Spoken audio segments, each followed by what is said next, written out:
So the devil is in the details. Buy small and simple things. Any way you look at it, we're often told that those tiny touches matter.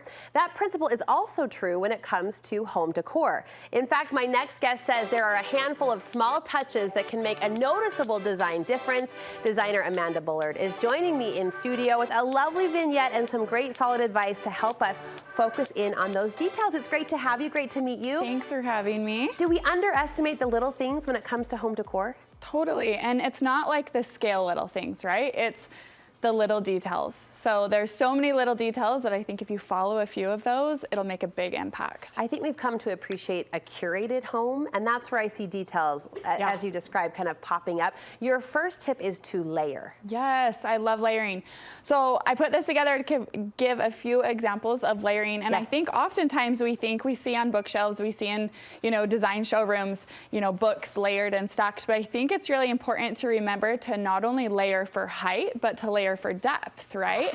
So we have this whole table here, and your eye continues to draw back and further and up and down, because not only are we layering up or stacking with books, we've got layering this way, right? That's so smart, and it's something that I have never actually thought about. So in the case of a table or a bookshelf, think back as well as up. Yeah, absolutely. One of my favorite tips is oftentimes you see, I'm being eaten alive here, but it likes you. You see two frames, kind of like this. Yeah. I love to just stack them right on top of each other. It takes up less space, and it's a little bit more, it just flows, but you're still layering there. That counts as a layer. I love that you've expanded our definition beyond just throw pillows and blankets, right? We can layer in our accessories too. You say neutral pieces will create a striking impression. I love neutral. I love a neutral palette.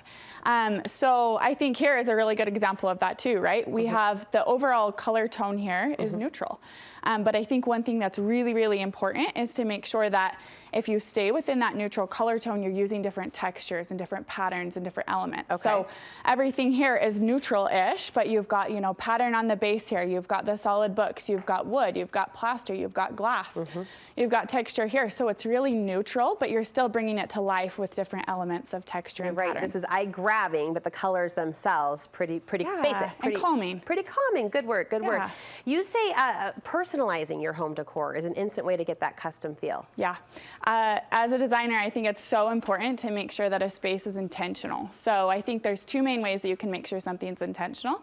I think the functionality of it, making sure that it works for that, individual or that company, or it can be residential or commercial, right? It has to work for their need. So if they have a room that doesn't work for their space and it's not something that's going to function for them day to day, that has to be changed. So you need to understand what the intention of the space is. And then art and photos, of course, I think are so crucial to making sure that something is personal. Somebody might walk in and say, oh my gosh, this is a beautiful oil painting of these florals, when in reality it could be an oil painting of my wedding bouquet, or a landscape art of where you met your husband or your spouse or your grandparents, or where you went to college. Make it personal, continue to live through the memories that are in your space. And it might not be the obvious statement. We have a framed pair of, a framed art piece, a dual piece of peach blossoms. We got married in the Brigham City Temple, where the peach blossom is very symbolic. So you're saying draw in those personal symbols and colors even into your space. Yes, and in fact, I have, a big gallery wall at my house. I love to just print pictures that are from my phone. We all get, pictures with the flower blossoms, and in the fall, everybody's got those. But truly, just print pictures on your phone, drop them into Costco, make them black and white, neutralize them so they fit the tone. But when you walk by, you remember, your kids building the snowman and, building whatever they're doing. I just feel like you continue to live through those memories. I love that. Living memories in the most inexpensive way, really, to customize your space through those photos. We've got about 30 seconds left. You touched on the word living, and you believe every room should have some sort of a living element to bring it to life. Yes. I mean, look at this. Now look at this. Right? Completely transformed. So life, greens, blooms, branches, whatever it is, this is the one thing I would tell people to invest in.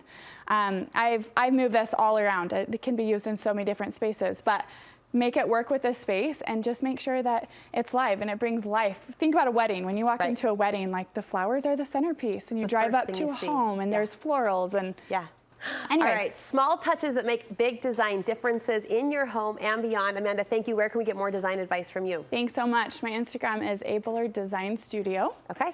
And you can find tips and tricks and anything there. See your recent projects. We'll link you over from our website for an easy connection point. Thanks again. Thanks Great job. so much.